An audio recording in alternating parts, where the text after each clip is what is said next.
नमस्कार दोस्तों। तो कैसे हैं आप सभी? बढ़िया होंगे। तो हम आ चुके हैं भाई अपनी जनरल स्टोर अपनी दुकान पर। तो अभी मॉर्निंग का समय है और लगभग 11 बज रहे हैं और आपको धूप का अंदाज़ा बताता हूँ कि गर्मी कितनी है। देखना आप, ठीक है। ये सड़क है सुनसान, ये सारे ऊपर जैसे कपड़ा वगैरह डाल के घूम रहे हैं। ये देखो धूप पड़ रही है, ठीक है। अब इसी धूप की कंपेयर कीजिए इस छाँव की, कितनी गहरी छाँव है। यह है पीपल का वृक्ष, ठीक है। और यहाँ पर मैं खड़ा हूँ और यहाँ की छाँव और बाहर की छाँव यानी बाहर की धूप, कितना अंतर है आप देख लीजिए। पेड़ वास्तव में प्राणवायु देता है, यानी पेड़ पर केवल मतलब पेड़ के सहारे केवल मनुष्य ही नहीं, लाखों छोटे मोटे जीव जंतु जीवित रहते हैं। शुद्ध ऑक्सीजन भी देता है। यहाँ पर एसी की हवा सारी फैल है पेड़ पौधे के सामने। इतनी मतलब शुद्ध ऑक्सीजन पेड़ के पास मिलती है।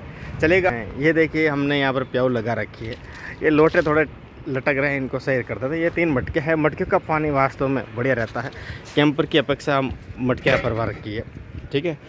और ये है भाई, अगर आप आना चाहो मिलने के लिए तो बिल्कुल ये गीता भवन है और सामने श्री राम सर्किल है, सामने गीता भवन है। और ये देखो बोर्ड है हमारा। और ये भाई अपनी दुकान है। और ये देखो यहाँ पर भी पेड़ है। ये देखो यहाँ पर पक्षियों के लिए भी दाना और पानी की व्यवस्था कर रखी है। दिखाने का अर्थ ये नहीं है कि मैं दिखावा कर रहा हूँ, ये इसलिए है कि भाई आप भी थोड़े जागरूक बने, क्योंकि इन पक्षियों का इनका भी ध्यान रखना चाहिए। ये अपने मुंह से बोल तो नहीं पाते हैं। तो ये है अपने जनरल स्टोर। तो बिल्कुल आप आना चाहो तो आ सकते हो। ये ठंडी छाँव देखो यहाँ पर हमारे, ये ठंडी छाँव भी इस पेड़ की वजह से मिल रही है। तो कैसे आप सभी बढ़िया होंगे, बढ़िया ही रहना चाहिए। तो कहने का अर्थ ये है कि भाई गर्मी बढ़ी हुई है, तो हालांकि आप तो सावधानी रखें ही, क्योंकि मनुष्य है, मनुष्य तो किसी प्रकार अपना बचाव कर लेता है। छोटे पक्षी है वो कैसे बचाव करते हैं, तो उनके आशियाने ना उड़ाए। तो बड़ी बात है कि भाई जैसे कि पशुओं के लिए, गायों के लिए भी जहाँ पर अगर कहीं पर खेड़ी वगैरह बना रखी है तो उसमें पानी डलवाए।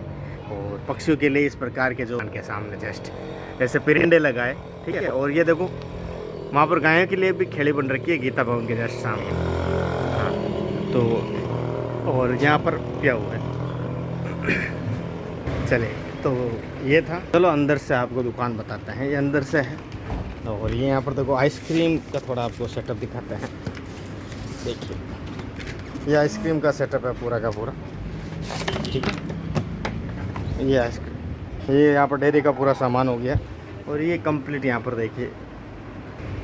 तो ये कुछ इस प्रकार है दोनों दुकानें, ठीक है। तो वही है कि भाई तैयारी कर रहे थे, तो तैयारी के साथ साथ यानी इतना चारों ओर से दबाव झेलना पड़ा कि भाई दुकान करनी पड़ी। तो हमने पोस्ट डालते रहते हैं और मैं तो कहता हूँ बढ़िया ही किया, क्योंकि पहले शुरुआत छोटी थी, अब बड़ी हो गई तो कारवा बढ़ता चला गया। तो जो फालतू के टेंशन थे वो भी धीरे धीरे ख़त्म होते हैं।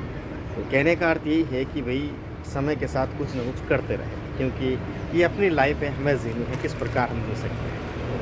वीडियो कैसा लगा कमेंट जरूर करें। और अपने कोई सुझाव विचार हो तो बिल्कुल आप कमेंट कर सकते हैं, क्योंकि जीवन अपना है तो कुछ हमें ही रहना पड़ेगा। और अगर आप औरों से उम्मीद करोगे तो फिर उम्मीदें अक्सर धोखा देती है, ये ध्यान रखें। तो जय हिंद।